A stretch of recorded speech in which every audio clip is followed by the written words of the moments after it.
Charles Dickens, karácsonyi ének részlet. Scrooge egy reggel arra ébredt, hogy mindaz, amit a szellemek mutattak neki, még elkerülhető. Térdre rogyva suttogta: a múltban, jelenben és jövőben akarok élni. Áldjon meg az ég ezért a második esélyért. Boldogan kapkodta fel ruháit, nevetett, sírt és csak ismételgette: élek, és minden megváltozhat. A harangok csengése, mintha az ég áldását hordozta volna.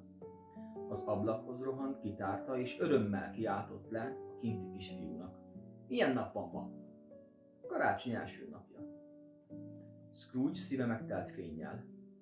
Nem aludtam át, még jóvá tehetem mindazt, amit elrontottam. Titokban hatalmas pulykát küldött Cratchitéknek, és örömmel gondolt rá, mennyire meg fogják lepni. Az utcán mindenkit mosolyogva köszöntött. Boldog karácsonyt mindenkinek! Elment Freddyhez is, aki örömmel fogadta vacsorára. Az este szeretettel, nevetéssel és új kezdetekkel telt.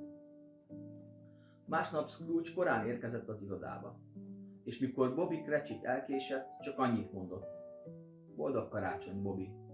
Felemelem a fizetését, és segítek a családján. Attól fogva Scrooge valóban megváltozott.